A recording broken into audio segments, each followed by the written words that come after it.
The fog descended upon Wyoming Territory, like the breath of dying gods, transforming the October prairie into a gray limbo, where the living and the dead seemed to walk together. Tokala crouched beside the broken stone sheepfold, his weathered hands steady despite the gunfire that split the silence like the cracking of old bones. At 37 winters, he had learned that survival often meant becoming a ghost in your own life. Present but unseen, breathing but not quite alive. The girl pressed against the crumbling wall was no larger than a wounded sparrow, her blonde hair dark with ash and her blue calico dress hanging in tatters.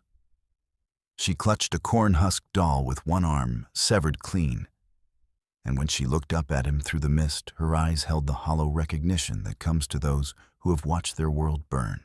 In her gaze, Tokala saw every child he had failed to save during his years as an Army scout, the Lakota boy at Willow Creek, who had called out "Uncle" before the cavalry bullets found him, the homesteader's daughter, whose cabin had been shelled because his warnings were ignored. The weight of those failures sat in his chest like swallowed stones. "What name do you carry, little sister?" he asked in English, though the Lakota words felt more natural. "Elsie Kane, sir," she whispered with the careful politeness that frontier children learned as armor. A coyote materialized from the sage like smoke given form its amber eyes, meeting Tokala's for one electric moment before it vanished. In that brief connection, he read the message his grandfather had taught him: death walks here. The wise ones run. Where are your people? Her small face crumpled inward. Gone to the sky. The bad men came with fire and loud voices. Mama pushed me down through the floor where the potatoes sleep. Tokala wrapped his wool blanket around her shoulders, noting how the ash carried the particular scent of burning lives, not just wood and cloth, but accumulated dreams. It was a smell that would follow her into nightmares for years to come. Two riders emerged from the fog, like figures from a fevered vision, their mounts snorting vapor. The lead man carried his Henry rifle with killing familiarity, while his companion gripped a Colt with shaking hands. "Trail goes cold here," the rifleman called. "Little cunt's got to be hiding close." The casual brutality sent something dark stirring in Tokala's chest, not clean anger, but the cold fury that came from hearing predators discuss their hunt. "A Pike ain't gonna smile if we come back empty-handed," the second rider replied. "He wants that girl silenced, permanent-like." The name Pike settled into Tokala's awareness like a blade between the ribs. He had heard whispers of this man, a mine foreman, who ruled through fear and corruption, whose reach extended into territorial offices and railroad boardrooms. Tokala rose from behind the stone wall like judgment taking physical form. His rifle spoke once, and the Henry exploded in the lead rider's hands, wood and metal fragments spinning through the gray air. Before the echo died, he scooped Elsie against his chest and plunged into the fog toward a steep ravine. The slope was treacherous, with loose shale. Tokala half ran, half slid toward the bottom, feeling rocks tear through his buckskin shirt while he shielded Elsie. Above them, the pursuing horse lost its footing and went down hard, its rider's curses echoing off canyon walls. Only at the creek bed did Tokala pause, setting Elsie on a flat boulder. "Are you hurt, little sister?" She shook her head, but trembled like a leaf in winter wind. "They killed Mama and Papa. They made our house into fire with them inside." The simple declaration hit him harder than any bullet. "How did you escape?" "Mama pushed me down through the door in the floor into the dark place. She said to run to the old sheepstones when the burning stopped." Her voice carried the mechanical quality of someone reciting survival. "I waited until the bad men rode away. Then I ran until my feet bled." Tokala studied her hollow cheeks and dark circles. Her eyes held depths no child should possess, knowledge that adults who were supposed to protect her had failed. That safety was illusion, that the world contained people who would kill children to keep secrets buried. He pulled jerky and parched corn from his pouch. While she ate with mechanical necessity, his mind worked through the tactical situation. Pike wanted this child dead badly enough to send armed hunters through wilderness. The question was why? They're going to keep coming, aren't they? She asked with terrible clarity. Tokala considered offering comfortable lies, but something in her steady gaze suggested she had moved beyond the age when such kindnesses were possible. Yes, they'll keep coming. Then we have to be smarter than they are. The matter-of-fact acceptance revealed strength that took his breath away. This child understood that hope was a luxury you could only afford after ensuring another day of life. Not just smarter, Tokala promised, shouldering his rifle. Stronger, faster, and more patient than they can imagine. As they followed the creek west into wild country, Tokala made a silent vow to the spirits of her murdered parents. He would deliver her to safety, whatever the cost. And when the accounting came, he would ensure justice, whether legal or otherwise. The hunt had become a test of whether decency could triumph over greed, whether love could prove stronger than the casual evil that flourished in this harsh country like sage after rain. Whiskey Bend crouched in Wyoming Territory mud, like a collection of broken promises, its false front buildings connected by sagging boardwalks. The town existed as an extension of one man's will. Harlan Pike, whose influence spread across 3 counties like the shadow of a circling hawk. Pike's empire rose from others' failures. His cattle operations moved Texas longhorns along routes purchased with territorial blood, while timber crews carved forests into railroad ties with locust efficiency. But the cornerstone lay 15 miles upriver, where Black Knife Mine bit into the mountainside like a wound that would never heal. The mine employed men who had run out of choices, Irish immigrants fleeing famine, Mexican laborers chasing silver rumors, Lakota, who had learned that survival sometimes required swallowing pride with white man's wages. Pike paid them all in company scrip worthless paper that could only be spent at his store where beans cost 3 times their Denver price.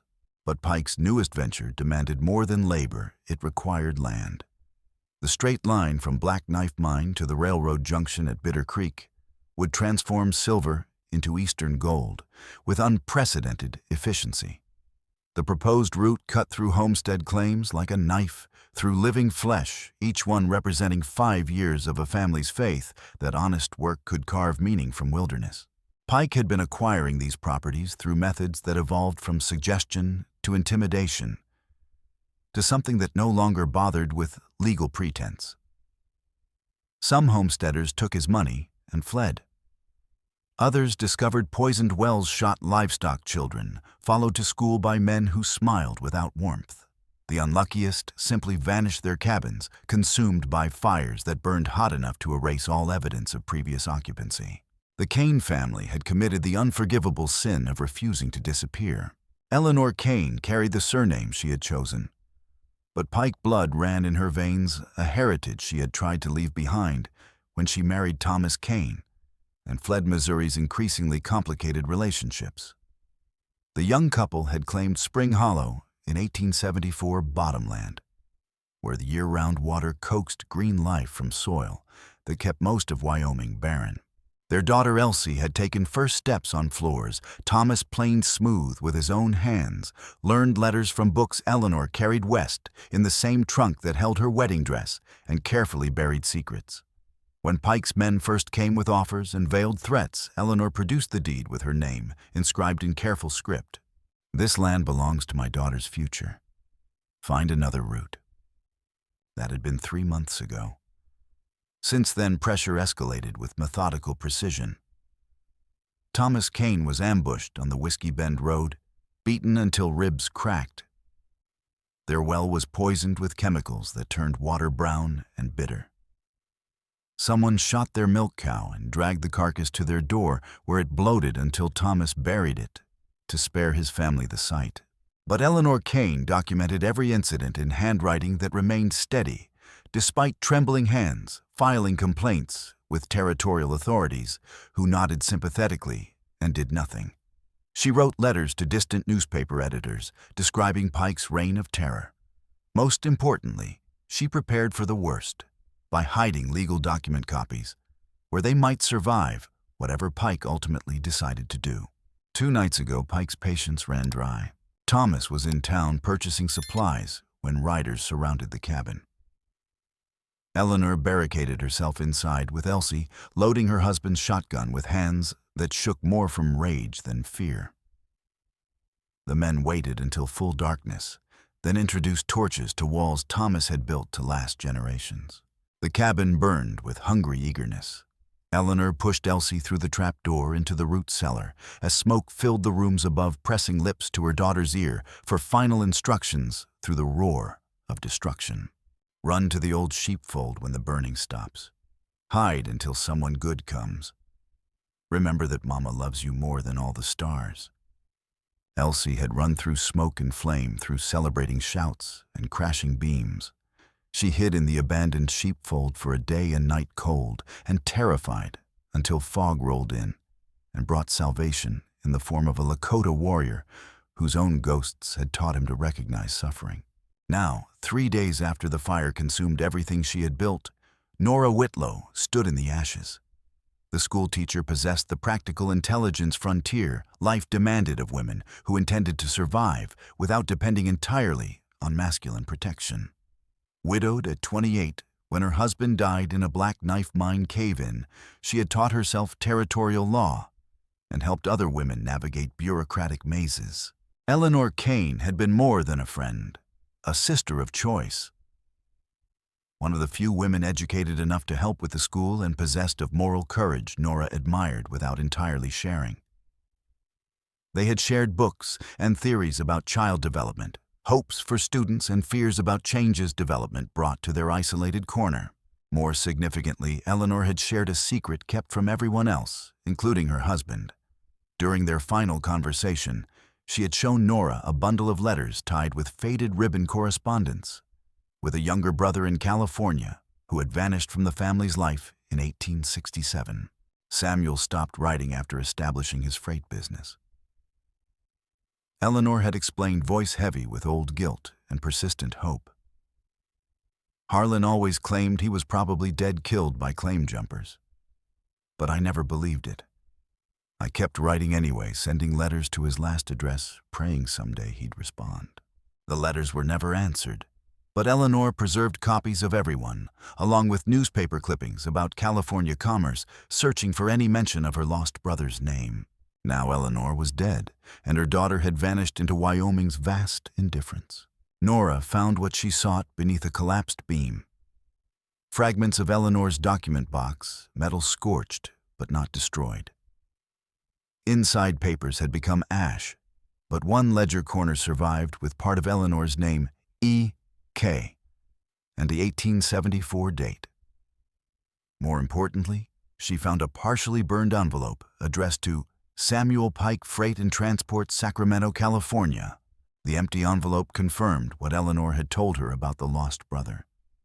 If Samuel Pike was still alive, if he could somehow be contacted and convinced to care about the family he had apparently abandoned, he might provide support that local authorities were too corrupted or intimidated to offer. Looking for something particular, Miss Whitlow?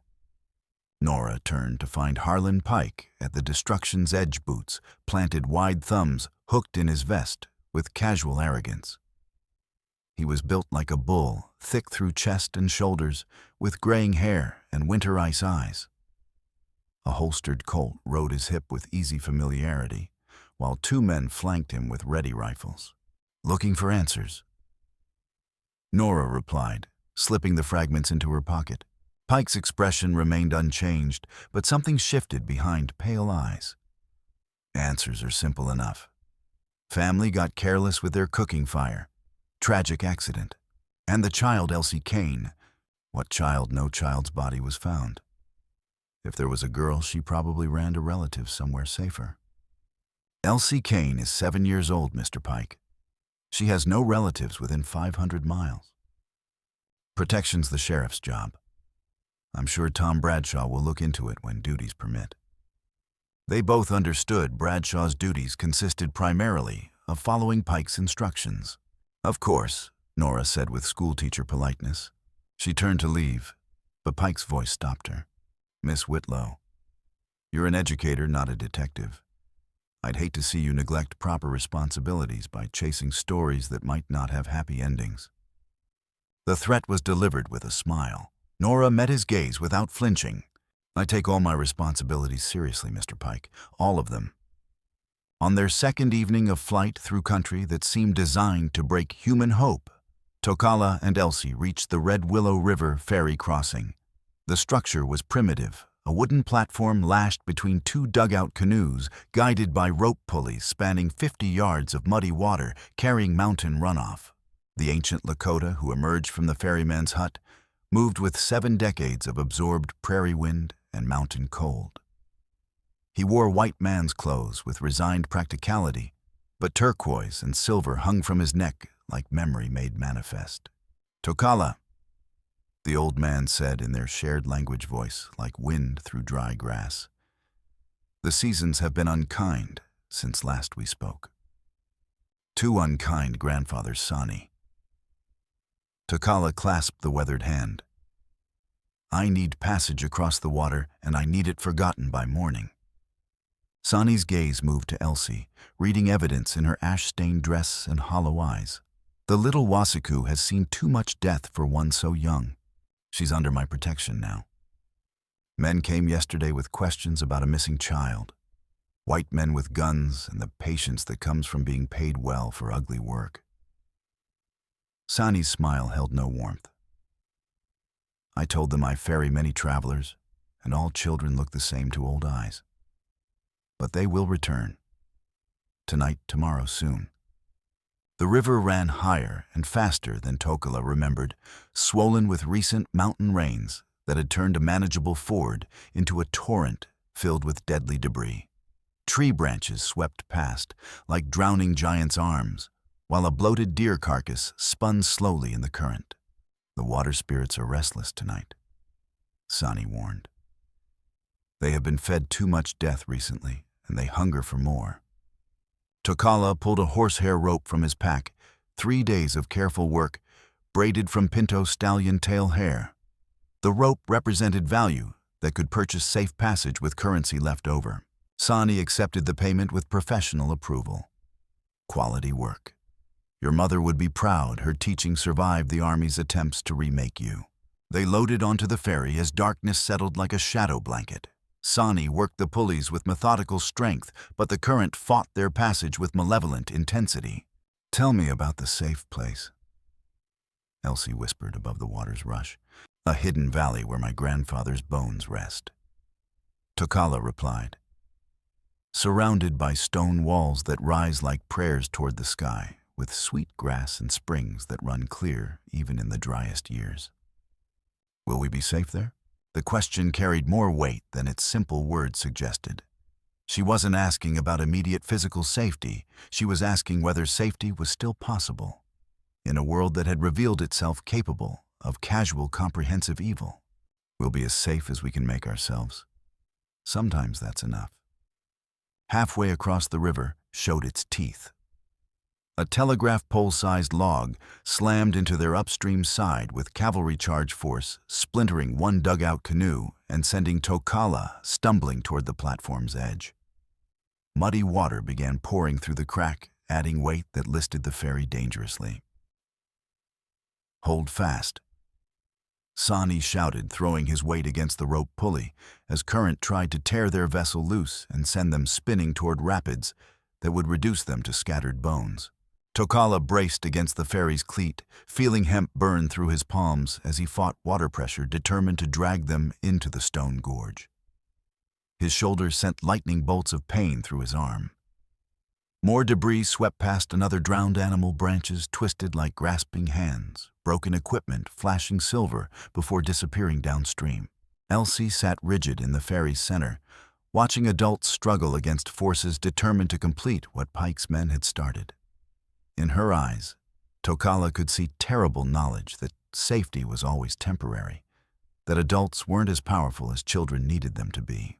"I'm scared," she whispered, her first admission of fear since their flight began. "Fear keeps us alive." Tokala replied through gritted teeth. "Your mama was scared when she saved you, but she used that fear to make herself strong enough to do what needed doing. Something in his words reached her. Elsie's death grip shifted into something more purposeful as she began leaning her small weight upstream, understanding that survival depended on balance and cooperation rather than individual strength. With final coordinated effort that left all three gasping, they reached the western bank. Tokala lifted Elsie onto muddy ground and turned to help Sani, but the old man was already securing the damaged ferry. "Go quickly," Sani urged, pressing a small bundle into Tokala's hands. Food for the trail, and something more precious. He pulled a turquoise medallion from around his neck, a piece that had been old when he was young. "This belonged to my grandmother's grandmother. She said it would guide lost children safely home. Come with us. Pike's men will return, and they'll know you helped us cross." Sani shook his head with dignity. "This river has been my responsibility for 20 years. My bones will rest here when the time comes, not in some distant country among strangers." Before Tokala could argue, a red flare burst against the sky behind them like a malevolent star. The signal came from eastern bluffs, where Pike's watchers had been positioned to monitor the crossing. "They know we made it across," Tokala said grimly. As they climbed into the sage flats beyond, Elsie looked back at the old man working to repair the ferry by torchlight. "Will he be safe?" Tokala followed her gaze. "He's exactly where he chooses to be. Sometimes that's the only safety any of us can hope for." They struck west into country that grew more broken with each mile.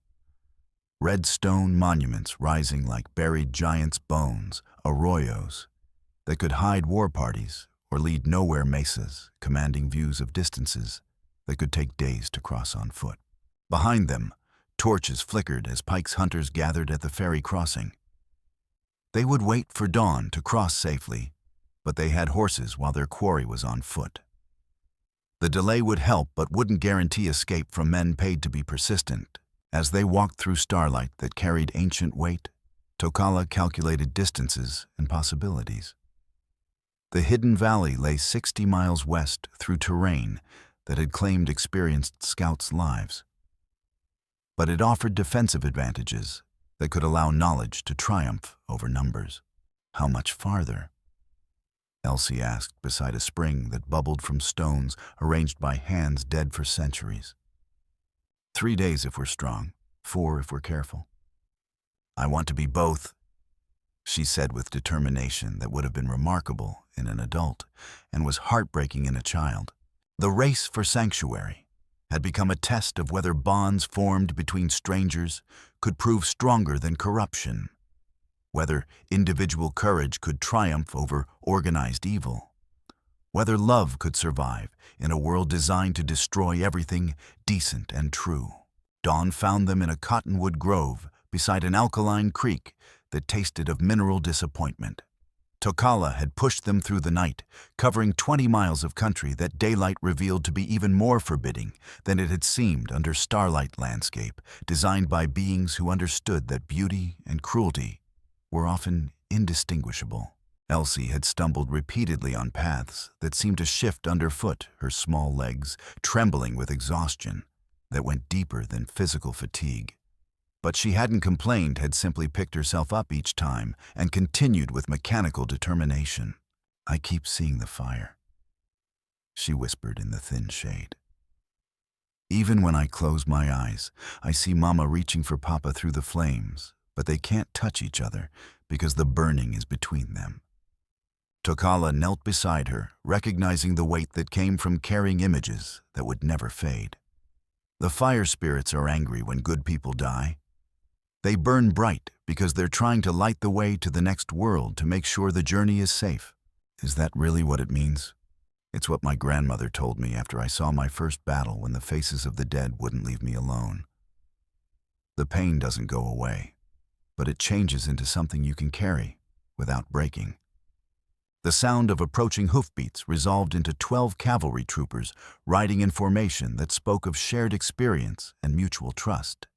The officer leading them was Lieutenant Edwin Hart, a career soldier whose campaign ribbons told stories of frontier warfare waged in places most maps marked as blank spaces.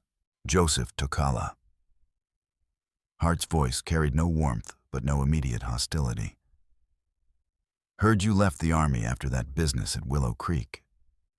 The memory still sat in Tokala's chest like swallowed glass, his warnings ignored, good soldiers and innocent civilians dead because pride proved stronger than wisdom.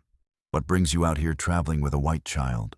Hart's gaze had found Elsie, despite her concealment reading evidence, in her ash-stained dress, with practiced efficiency. Her family's homestead was burned 3 nights ago. Parents killed. I'm taking her to safety. Safety where nearest town is Whiskey Bend. Whiskey Bend isn't safe for her. Before Tokala could explain, one of Hart's troopers pointed eastward toward a dust cloud, resolving into 8 armed riders moving with purpose. Pike's men, Tokala said. They've been hunting the girl since the fire. Something shifted in Hart's posture at Pike's name tension that spoke of personal history and unresolved complications. Harlan Pike. The mine foreman. The approaching riders spread into a loose skirmish line, their leader a lean man with dead eyes that suggested he had stopped thinking of other people as anything more than obstacles to be removed. Lieutenant Hart, the man called. We're tracking a kidnapper and his victim. Indian brave stole a white girl from her family. Mr. Dawson, isn't it? Hart's voice carried formal courtesy that professional soldiers used when dealing with civilians whose motives they questioned. You ride for Pike. That's right. And that redskin has made off with company property. The casual racism and reference to a human child as property sent something dark stirring in Tokala's chest. But Hart stepped forward before the situation could escalate. Company property. Are you referring to a human being as property, Mr. Dawson? Dawson's face flushed, but his hand stayed away from his weapon. I meant the girl belongs with civilized folks, not running wild with some savage who probably killed her parents himself. Behind the log, Elsie made a small sound that might have been a sob. The accusation that her protector was her parents' murderer struck with precision designed to inflict maximum psychological damage. Hart walked to where Elsie crouched, removing his campaign hat as he knelt. What's your name, Miss Elsie Kane? She whispered. These men say you were taken from your family against your will. Is that true? She shook her head violently, tears carving tracks through ash and dirt. My family's dead. The house burned with them inside. Mama told me to run and hide until someone good came to help me. Who burned your house, Elsie? She looked toward Dawson and his men, her small face going pale with recognition. Bad men like them. They came with torches and loud voices, and they laughed when Mama screamed. Hart stood slowly, his hand moving to rest on his service revolver. The change was subtle, but unmistakable from questioning officer to protective soldier. Mr. Dawson, I think you and your men should return to wherever you came from. That girl is coming with us, Pike's orders. I don't take orders from Pike, and neither does this child. The tension stretched like a rope, pulled to breaking point 12 professional soldiers facing 8 civilian gunmen in a grove that had witnessed countless seasons, but nothing quite like this confrontation between competing versions of law and order. One of Pike's younger riders cocked his Winchester with a metallic click that seemed loud as thunder. Stand down, Hart warned, his voice carrying 20 years of uniform authority. The young man sneered. 12 against 8 seems like fair odds. Fair odds for what, murdering federal soldiers? That's a hanging offense. Even Pike can't protect you from a military tribunal. The rifle wavered as implications sank in. Not just legal consequences, but the immediate prospect of fighting disciplined cavalry troopers who had been killing professionally for years. Around him, his companions began looking uncertain. Dawson saw his support crumbling. This isn't over, Hart. Pike wants that girl, and what Pike wants, Pike gets. Not today, Hart replied coldly. Sergeant Morrison, escort these gentlemen beyond our patrol perimeter. The cavalry troopers moved forward with parade ground precision, pushing Pike's men back toward the ridge. Dawson glared at Tokala with naked hatred, but wheeled his horse around rather than face a fight he couldn't win. As dust settled, Hart turned back to Tokala. "Where were you really planning to take her?" "Somewhere Pike can't follow." Hart studied the broken country stretching toward the mountains. That's harsh territory for a child, harsher for the men hunting her. Hart was quiet for several minutes, studying Elsie's traumatized face. When he spoke, his voice carried old guilt and hard-earned wisdom. "I can give you a head start, 2 hours before I file my patrol report." "Why?" Hart's face darkened with memories. "Because I let Pike manipulate me once before, and good people died for it. I won't make that mistake again." For 5 days they traveled across country that seemed to exist between the world God had made and the world men had broken, trying to improve it. The badlands stretched like a vast meditation on impermanence, red mesas, rising from sage floors, arroyos carved by waters that ran only when the sky remembered how to weep. Tokala moved through this landscape like a man reading a book in a childhood language rarely spoken, his feet finding paths that existed more in memory than present reality. He taught Elsie to step where he stepped, to recognize plants that could sustain life and ones that would end it with colorful efficiency. But the lessons went deeper than simple survival. He was teaching her to become someone who could exist in spaces between civilizations, someone who could find safety where it had never been promised by human institutions. "Why did the army throw you away?" Elsie asked on their third evening, as they sheltered in a cave bearing smoke stains from fires lit by hands that had been dust for centuries. The question cut through his defenses with precision. Only children possessed the ability to ask exactly what adults had learned not to discuss. "I failed to save people who should have been saved," Tokala replied after long silence.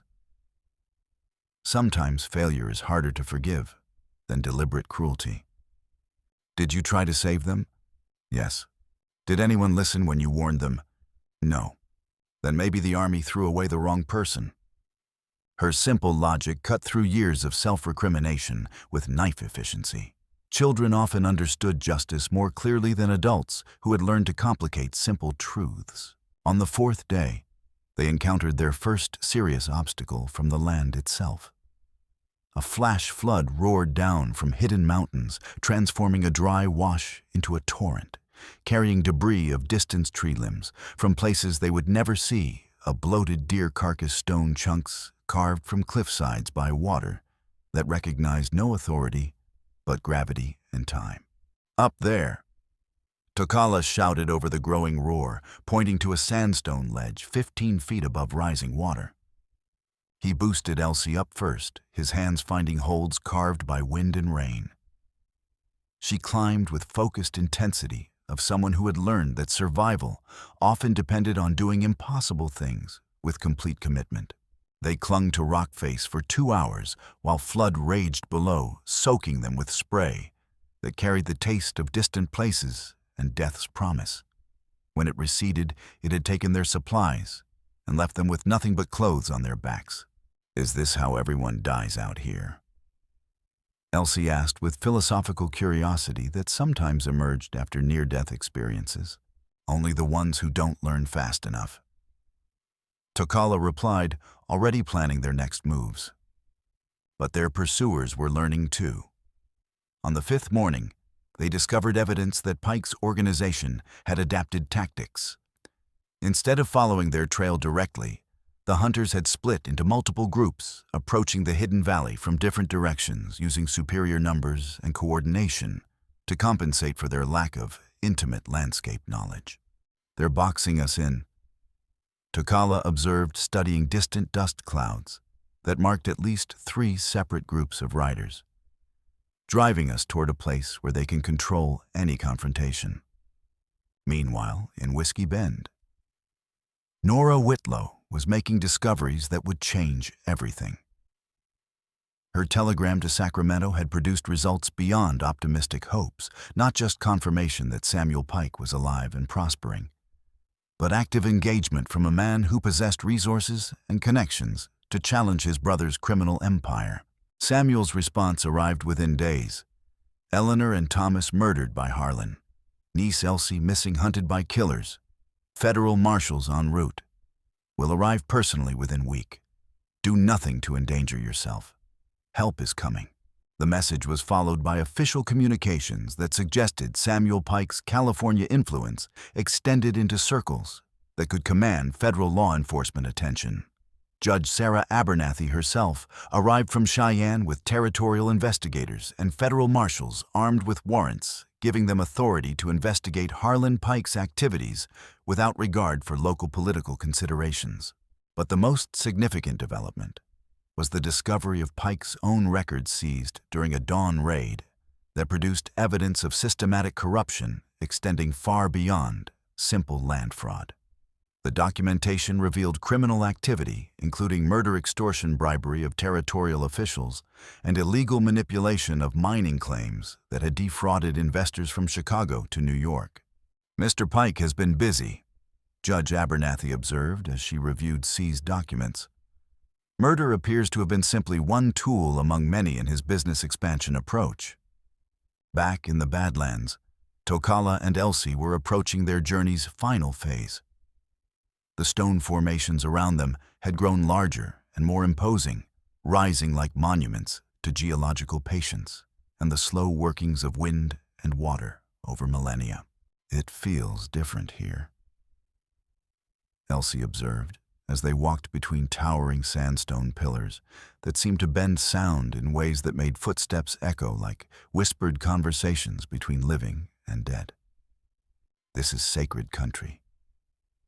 Tokala replied, his voice carrying reverence his people reserved for places where the boundary between physical and spiritual worlds grew thin. "My grandfather's bones rest not far from here, along with others who sought shelter when the world became too dangerous for their children. Will they welcome us?" The question revealed sophistication that continued to surprise him. Elsie had somehow intuited that seeking sanctuary in sacred places required more than simple arrival.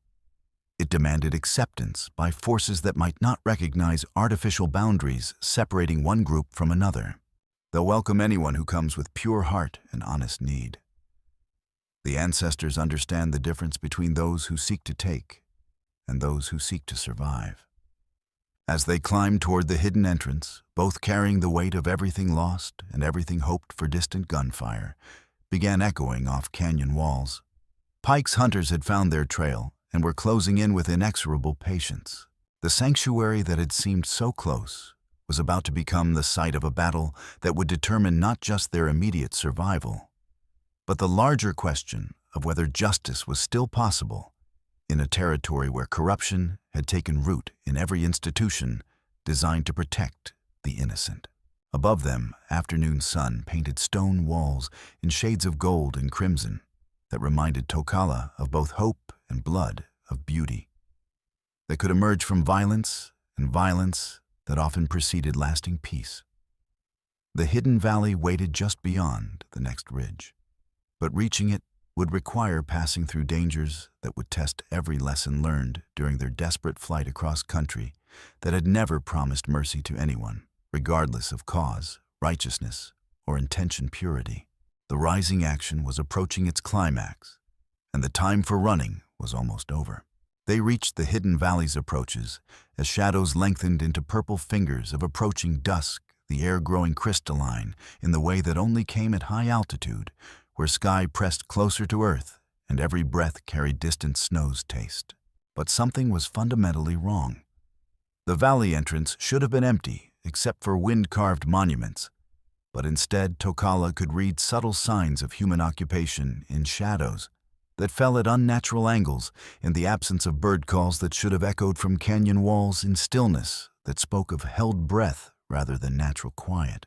"They found us," he said, the words carrying a prayer answered in the worst possible way. "How?" Elsie whispered, pressing against their boulder shelter. "We came the secret way through places horses couldn't follow. Someone told them where we were going. The betrayal cut deeper than any physical wound. The list of people who knew about the hidden valley was short and sacred, His grandfather had shared its location only with those he trusted absolutely. Pike's voice echoed off canyon walls with amplified authority. "Tokala, this is Harlan Pike. Send out the girl and you can ride away alive." The offer hung in still air like distant fire smoke. Tokala studied terrain with eyes trained to read landscapes for tactical advantages, searching for possibilities between what appeared obvious and what might actually be true. "She's my blood." Pike continued his voice, carrying across the stone amphitheater with practiced projection. "My own niece. She belongs with family, not running wild with a savage who fills her head with stories about dead Indians." The word niece struck Tokala like a physical blow, rearranging everything he thought he understood. He looked at Elsie, studying her features with new eyes that sought resemblances he had been too focused on survival to notice. The jaw-shaped shoulders set. When she was determined, even the particular blue of her eyes, all variations on features he had glimpsed through rifle sights. "Is it true?" he asked quietly. "Is Pike your uncle?" Elsie's face crumpled inward like paper touched by flame, but she nodded with terrible honesty. "Mama's older brother. She said he went bad like milk left too long in the sun, that we couldn't see him anymore, because he hurt people who tried to stand up to him." The revelation transformed their situation from corrupt officials pursuing witnesses into something far more personal and infinitely more complex. Pike hadn't just killed random homesteaders, he had murdered his own sister when she wouldn't cooperate, and now hunted his own niece to eliminate the last witness to fratricide. "What's in the pouch, Elsie? The one your mama gave you before she died?" With trembling fingers, she untied rawhide thongs and opened the container that had never left her person since the night her world burned. Inside were folded papers and a tin-type photograph wrapped in oiled cloth. The documents were what Tokala expected: a homestead deed for Spring Hollow properly notarized and witnessed, along with a surveyor's map and correspondence with territorial land officials. Legal proof that the Kane family had owned their land according to every relevant law. But the photograph made his breath catch, and his understanding of Pike's crimes deepen into something approaching comprehension of the man's fundamental brokenness. The tintype showed a young woman and man, posed formally, both dressed in finest clothes, with hopeful expressions that belonged to people who still believed the future held more promise than disappointment. The woman was unmistakably Eleanor Kane, though younger and unmarked by frontier hardships. The man beside her was equally unmistakably Harlan Pike, but a version that seemed to belong to a different person, softer, more open, possessed of genuine warmth that suggested he had once been capable of love that didn't require ownership or control. On the back, in faded but legible ink, "To my dear brother Harlan, try peace, not war. Your loving sister Eleanor. Christmas, 1870. She never stopped loving him." Elsie said, her voice barely audible above wind moving through the canyon like whisper of ancient conversations. "Even when he got scary and mean, Mama said there was still good buried inside Uncle Harlan. She said people could choose to change right up until the moment they died." Tokala stared at the inscription, understanding flooding through him like cold water. Eleanor had been trying to save her brother's soul with the same determination that had led her to defend her homestead against his criminal schemes.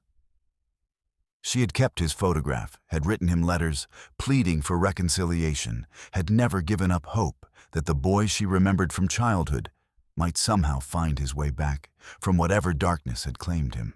But Pike had rejected her love, choosing greed and violence over the bonds of blood and memory that she had offered as freely as breathing.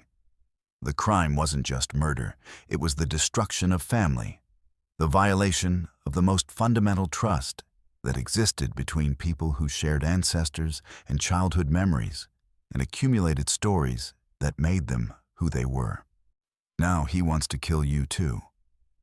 Tokala said, reality settling over him like crushing weight. "Because you're the only person left who knows what he really is. Will you let him?" The question was asked with direct simplicity, The children brought to life and death decisions that adults complicated with considerations of politics and practicality. "A no," he said. And the word felt like an oath sworn before witnesses who would hold him accountable across whatever distances time and death might impose. "No, I won't let him hurt you." Pike's voice echoed again from rocks above. But this time, it carried different quality, less confident, more urgent, touched with something that might have been desperation, masquerading as authority. "Elsie Kane, I know you can hear me, child. Come to your Uncle Harlan. I can give you everything your mama never could: education, proper clothes, a place in society where you'll be respected instead of pitied." The offer hung between them like a bridge across an abyss that might lead to safety or simply provide a more comfortable path to destruction. Tokala could see the terrible temptation. It represented the possibility of ending their flight, of accepting protection from the very man who had made protection necessary. But he could also see in Elsie's eyes the knowledge that some choices once made could never be unmade, that some forms of safety came at prices too high for decent people to pay. "He killed Mama and Papa," she said, her voice carrying absolute certainty that came from witnessing events that left no room for doubt. "He burned our house with them inside, and he laughed when Mama screamed." The words fell between them like stones into still water, creating ripples that would spread until they touched everything that mattered. Pike might be her uncle, but he was also her parents' murderer. He might offer protection, but it would be the kind that predators offered to prey, temporary, conditional, and ultimately more dangerous than the threats it promised to eliminate. Above them, Pike's patience was beginning to fray in ways that suggested the careful planner was giving way to the desperate killer. The time for negotiation was ending, and the final confrontation was about to begin in a place that had been sacred to Tokala's people long before white men had arrived with their particular forms of progress. The siege began, with methodical patience of men paid to be thorough, Pike's men commanding every approach to the valley entrance. They had numbers, high ground, and professional coordination that spoke of military experience adapted to civilian purposes. Most importantly, they had time, something their quarry did not possess in sufficient quantity. "Elsie Kane." Pike's voice carried artificial warmth that adults used when trying to convince children to accept propositions not in their best interests. "You must be cold and hungry down there. Come to Uncle Harlan, and I'll see that you get a hot meal and a proper bed." "Don't listen," Tokala whispered, though he could see the terrible temptation Pike's words represented. After 5 days of running across country that had tested every aspect of their endurance, the promise of comfort held appeal that went beyond simple physical need. "I know he's lying," Elsie replied, but her voice carried exhaustion undertones that suggested she was reaching the limits of what a 7-year-old body and spirit could endure. "But part of me wants to believe him anyway. It makes you human," Tokala said, understanding the particular cruelty of Pike's approach. The man was using her need for family connection as a weapon against her. The horses approaching grew closer with each passing minute. Pike was bringing reinforcements, more than the handful they had been evading, judging by the steady drum of hoofbeats. "Well, that's 12 men against 1 Tokala." Pike called his voice, carrying across the stone amphitheater with confidence of someone who had finally achieved overwhelming tactical advantage. "Even for a famous scout, those aren't winning numbers." "I don't need to win," Tokala replied, his words echoing off canyon walls that had heard similar declarations from generations of men in impossible situations. "I just need to keep her safe until help arrives." "What help? Your cavalry friends are 50 miles away, and Sheriff Bradshaw follows my instructions. Nobody's coming to save you." The words carried truth's weight that made them more dangerous than threats or bluster. Tokala had been counting on the possibility that Hart's patrol might eventually track them, but 50 miles was a distance that could take days to cover. As if to emphasize their hopeless situation, Pike's men began moving to new positions that would eliminate any possibility of escape. The narrow canyon entrance that had seemed like salvation was becoming a trap. But as Tokala studied terrain with desperate attention that came from having no alternative except death or surrender, possibilities began emerging from the landscape itself. The hidden valley had been chosen by his ancestors for reasons beyond simple concealment. It was a place where knowledge of land could triumph over superior numbers, where patience and cunning could defeat aggression and firepower. "There's a passage in the north wall," he said to Elsie, pointing to what appeared to be solid rock face, but which his grandfather had shown him was actually a crack wide enough for a child, but too narrow for adult passage. "It leads to caves that connect throughout the cliff system. Someone small enough could reach positions above and behind anyone watching the entrance." Elsie studied the crack with the same focused attention she had brought to every challenge of their flight. "You want me to climb up there?" "I want you to be my eyes and ears," Tokala corrected. "To tell me where Pike's men are positioned so I can deal with them without walking into crossfire." "What if I get lost?" The passages were carved by water over thousands of years. They all lead eventually to the valley floor. And I'll be calling to guide you, using sounds that will mean something to you, but nothing to Pike's men. It was a plan born of desperation and shaped by particular geography of a place few outsiders had ever seen, much less understood well enough to use tactically. But conventional strategies wouldn't work against Pike's overwhelming advantages. "Mama said sometimes you have to do scary things to protect the people you love," Elsie said, her voice carrying steady determination that had sustained her through a week that would have broken many adults. "I love you, Tokala. You saved me when nobody else would." The simple declaration hit him with more force than any bullet. This child, orphaned, traumatized, hunted by her own uncle, still possessed capacity for love that transcended blood relationships and social categories. "I love you too, little sister," he replied, using the Lakota term that carried weight beyond simple affection.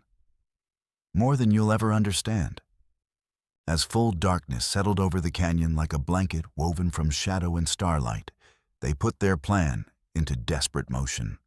Tokala helped Elsie reach the crack in the stone face, boosting her until she could grip the edges and pull herself into the narrow passage that would either lead to tactical advantage or simply provide a more isolated place to die.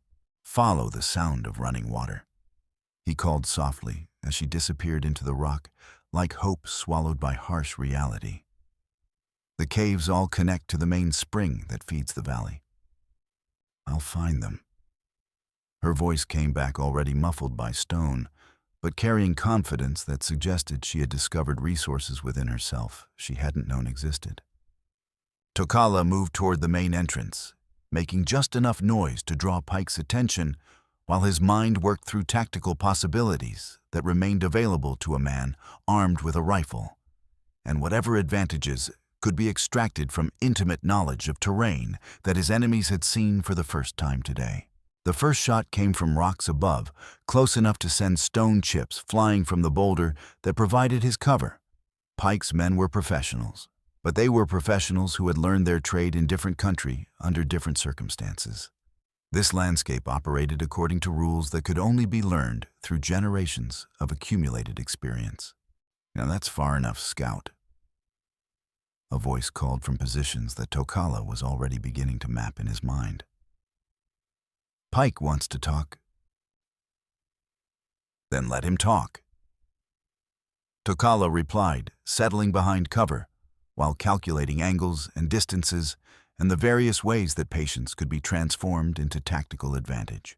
Above them, stars wheeled in ancient patterns indifferent to human suffering, but somehow offering comfort through their constancy.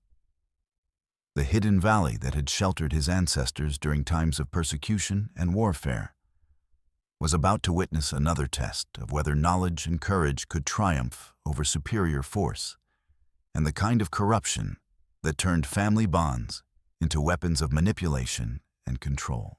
The silence stretched across the canyon like held breath, broken only by wind, whisper through stone, and distant water sound moving through passages carved by geological patience.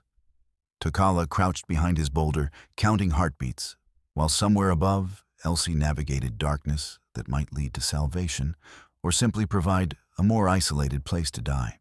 "Time's running out, Scout." Pike called from his canyon rim position voice, carrying controlled frustration that suggested a man whose careful plans were beginning to unravel. "My men are getting restless, and restless men sometimes make mistakes that can't be undone."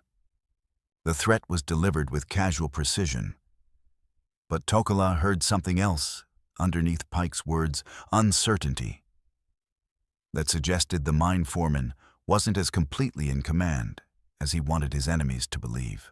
Then, from somewhere high above in the stone maze, came a sound that made Pike's voice falter mid-sentence. Not falling rock or shifting debris, but something more deliberate.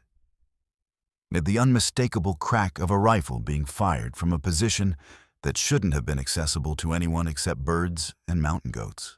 One of Pike's men screamed the sound echoing off canyon walls before cutting off abruptly in a way that suggested either death or unconsciousness.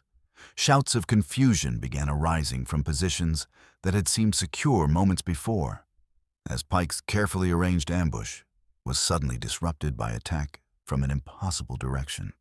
What the hell? Pike's voice carried real anger, now mixed with professional concern that came from having tactical assumptions prove fatally incorrect. "Reynolds, Davidson, report your positions." But the only response was another rifle shot from the cliff system, followed by more shouting and the sound of men scrambling for cover that might not exist in terrain they didn't understand.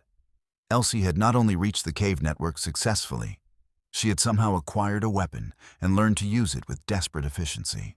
Tokala used the confusion to advance toward Pike's position, moving through shadows that had become allies. He had grown up in this country, had learned its rhythms from men who had survived by understanding that landscapes could be weapons if you possessed the knowledge and patience to use them properly. His first shot took one of Pike's flanking guards, a man focused entirely on the canyon entrance, who hadn't considered that danger might approach from impossible directions. The man's scream joined the chaos that was transforming Pike's organized ambush into something approaching panic. "She's in the goddamn rocks." Someone shouted, panic replacing professional calm. "The little bitch is shooting at us from inside the mountain." More rifle fire erupted from the cave system, accompanied by the distinctive sound of rockfall that suggested Elsie had discovered another of the valley's defensive features. The ancient accumulation of boulders that could be triggered by someone who understood which stones to move. The avalanche wasn't large enough to be truly destructive, but it was strategically placed to cut off Pike's retreat route and force his remaining men into positions where they could be engaged individually rather than as a coordinated unit. Within minutes, Pike's overwhelming numerical advantage had been neutralized by terrain, local knowledge, and innovative thinking. "Fall back," Pike shouted, his voice cracking with strain of watching his operation disintegrate. "Regroup at the horses." But there would be no organized withdrawal. This was a rout with surviving gunmen fleeing in whatever direction seemed safest. Pike's men were discovering what generations of would-be conquerors had learned about this landscape, that it favored defenders who understood its possibilities over attackers who relied on superior numbers. Tokala emerged from cover like a ghost, taking physical form his rifle tracking movement among the rocks, while his feet found paths that existed more in inherited memory than present geography. This was country where his grandfather's grandfather had learned to hunt, where generations of his people had discovered that patience and knowledge could triumph over force and aggression. He found Pike crouched behind inadequate cover, clutching a bleeding side wound while pale eyes searched darkness for enemies that seemed to materialize from stone itself. The mine foreman looked older than his years, worn down by crimes that had accumulated like sediment until they had buried whatever decent impulses might once have guided his decisions. "Where is she?" Pike demanded, voice carrying desperate edge of a man finally confronting consequences of choices made when those consequences seemed safely distant. "Where's my niece?" "Safe from you." Tokala replied, keeping his rifle trained on Pike's chest. Pike's laugh turned into a cough that brought up blood. Safe. There is no safe not in this world. I've got connections in every territorial office from here to Washington Railroad, money backing every judge and sheriff who matters. Even if you kill me, they'll keep hunting her. Maybe, but they won't have you leading them. Footsteps echoed from the cave system above, light and quick, but unmistakably human. Elsie dropped from a ledge that seemed too high for safe descent landing, with fluid grace of someone who had spent the last hour learning to navigate vertical terrain that would have challenged experienced climbers. She had acquired more than just a rifle during her journey through the caves. She wore a gun belt that was comically oversized for her small frame, and her dress was torn in new places that suggested encounters with stone edges and narrow passages. But her eyes held steadiness that spoke of recent discoveries about her own capabilities. "Hello, Uncle Harlan," she said quietly, voice carrying none of the fear that had characterized their earlier encounters. "You don't look very good." Pike stared at his niece with an expression mixing pain and surprise, and something that might have been pride. Despite everything that had happened, despite the crimes he had committed and terror he had inflicted, some part of him still recognized Eleanor's daughter and remembered what family connection had once meant. Eleanor's daughter, without question. Pike said, voice barely audible above wind moving through the canyon. "You've got her courage and her stubborn refusal to accept reasonable compromises. I've got her sense of right and wrong, too." Elsie replied, the oversized Colt revolver steady in her small hands despite its weight. "That's why I can't let you hurt any more families the way you hurt mine." Pike struggled to sit straighter, his face contorting with more than physical pain as he confronted the moral weight of decisions that had seemed practical when viewed through the lens of business expansion. "Families."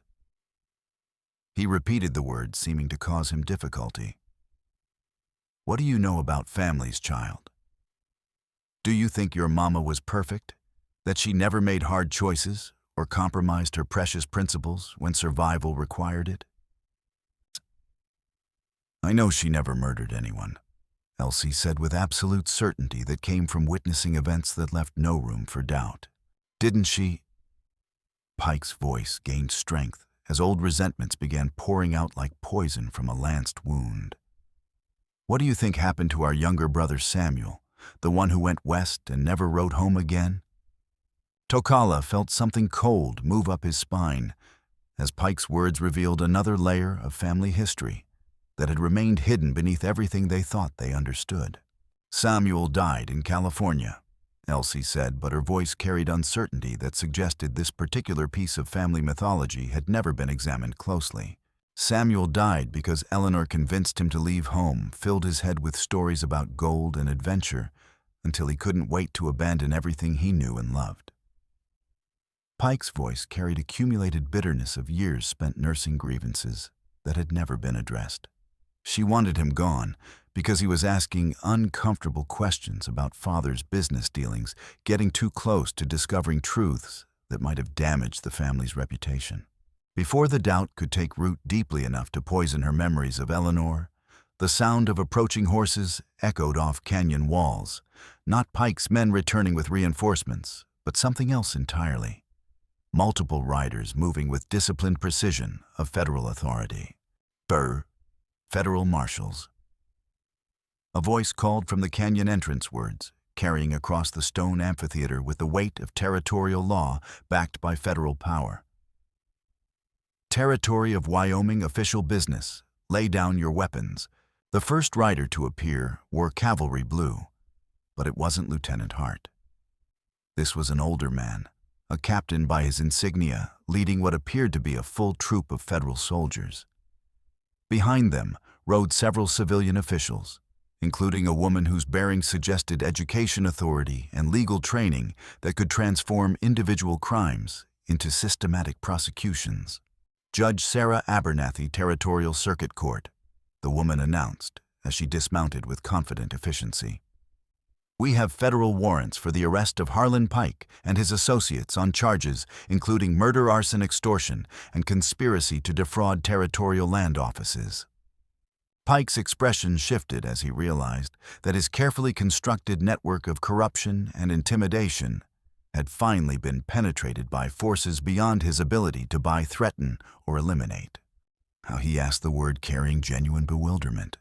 Your brother Samuel contacted every federal official he could reach when he learned about Eleanor's murder and Elsie's disappearance. Judge Abernathy replied with professional satisfaction. Turns out he's quite influential in California territorial politics, and he was very motivated to see justice done for his family. The final twist revealed the true scope of Pike's miscalculations. Samuel Pike hadn't died in California or been forgotten by his family. He had survived, prospered, and maintained enough awareness of his siblings' situations to respond with devastating effectiveness when crisis demanded action. As federal marshals took Pike into custody and military medics began treating wounds that would heal long before his legal problems were resolved, Tokala found himself thinking about the strange workings of justice in a world where corruption seemed to flourish, while decency struggled to survive. But the most important victory was smaller and more personal. Elsie Kane would grow up knowing that her parents' deaths had been avenged through legal processes that affirmed the value of their lives and the importance of the principles they had died defending. As dawn broke over the hidden valley, painting stone walls in shades of gold and rose that suggested hope rather than blood, the climax that had begun with desperate flight from burning buildings concluded with the kind of justice that required both individual courage and institutional support to achieve lasting results. The federal investigation revealed corruption extending far beyond simple land fraud, uncovering a network that had infected territorial offices from local sheriff departments to railroad boardrooms in distant cities. Pike's records documented years of systematic intimidation, murder, and fraud that had turned territorial development into a criminal enterprise disguised as legitimate business. Sheriff Bradshaw fled to Mexico rather than face charges. 3 territorial judges were impeached after evidence surfaced of their cooperation with Pike's schemes. The Black Knife Mine was permanently closed when investigators discovered that most of its supposed silver production had been fabricated to inflate stock prices. Pike himself had survived his wounds, but suffered a complete psychological collapse. The man who had terrorized an entire territory seemed to have dissolved into someone who could barely remember his own name, much less provide coherent testimony about his crimes. He keeps asking about Eleanor, the federal marshal reported to Judge Abernathy. Says he needs to explain something to his sister that she'll understand if he can just talk to her. We've told him she's dead, that he killed her, but he doesn't seem to process that information. The breakdown suggested that Pike's crimes had extracted a price that went beyond legal consequences, that the weight of murdering his own sister had proven more than his mind could bear once justifications were stripped away by federal investigation and public exposure. Pike was hanged 6 months later on a cold November morning with snow falling on the gallows. His last coherent words were a request that his body be buried beside Eleanor and Thomas Kane at Spring Hollow, a request that Samuel honored despite considerable public opposition. Even monsters were children once. Samuel explained to those who questioned his decision. And children deserved to rest beside their families regardless of what they became. Samuel Pike had proven to be everything his brother had not: generous, honest, and committed to using his considerable wealth for others' benefit, rather than personal aggrandizement. His freight company established regular supply routes throughout Wyoming Territory, bringing goods and services to isolated communities that might otherwise have been ignored by commercial interests. But his most important contribution was the restoration of the Pike family name to respectability. Through his support of the Spring Hollow Project and other charitable endeavors, he demonstrated that the capacity for both good and evil ran in every family line, and that individual choices mattered more than inherited tendencies.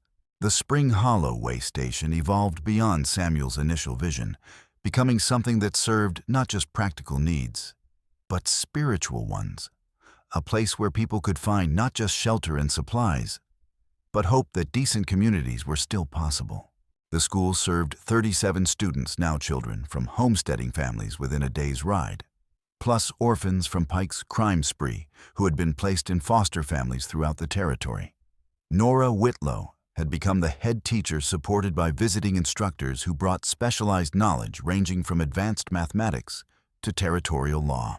Tokala's work as territorial investigator had proven both challenging and rewarding, taking him across distances that would have seemed impossible when he was young. He had tracked cattle thieves through Colorado Territory, broken up land fraud schemes, and helped establish legal precedents that gave federal law enforcement authority to pursue criminals across territorial boundaries. But his most important work remained local and personal, ensuring that the community growing around Spring Hollow developed according to principles that honored Eleanor and Thomas Kane's sacrifice, while serving the practical needs of families trying to build lives in country that remained harsh despite institutions designed to provide protection. 2 years after Pike's execution, Tokala stood in the Spring Hollow Cemetery, placing wildflowers on 3 graves that had become symbols of something larger than individual tragedy. The headstones bore simple inscriptions, Eleanor and Thomas Kane's names, dates, and the words, "They chose love over safety." Harlan Pike's marker carried a different message suggested by Elsie. He forgot who he was meant to be. Elsie, now 9 years old and showing signs of the exceptional woman her experiences had shaped her, to become spent summers at Spring Hollow and winters in Sacramento with Samuel's family, receiving comprehensive education while maintaining connections to the place where her parents had lived and died. "I've been thinking about something," she said to Tokala as they walked through the memorial garden that had grown around the original homestead site.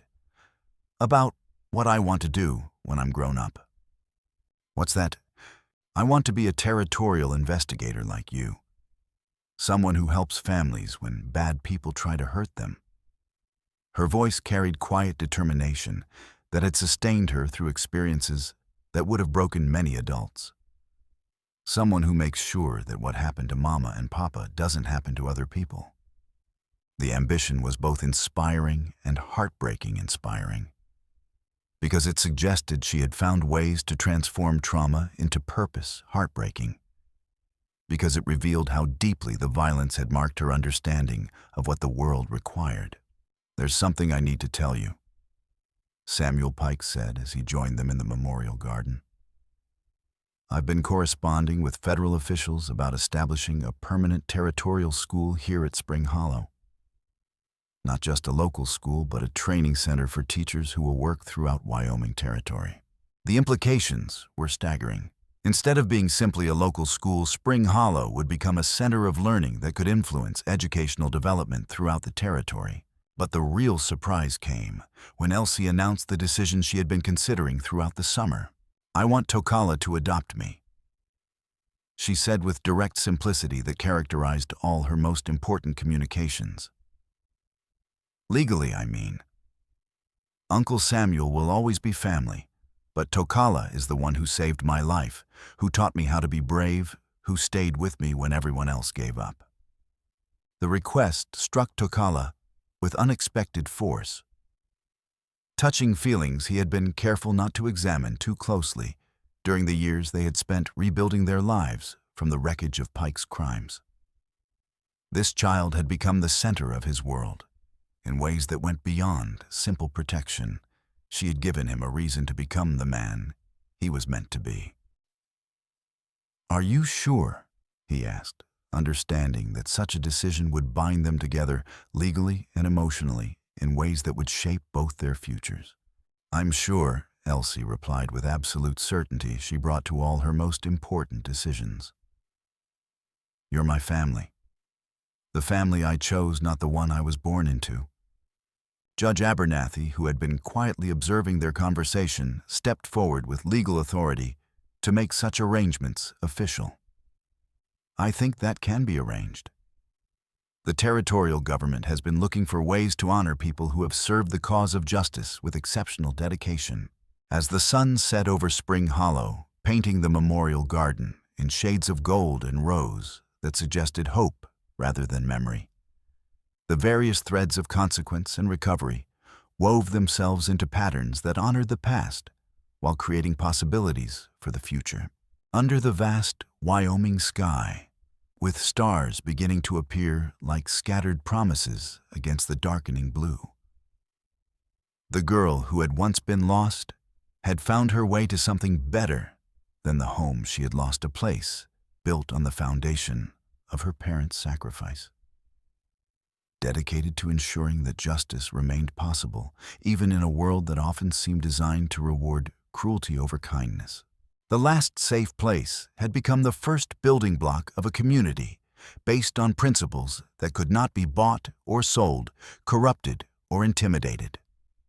It would endure because people had chosen to make it endure, had been willing to risk everything for the possibility that decent families could find safety and hope in a territory learning the difference between development and destruction, between progress and simple greed.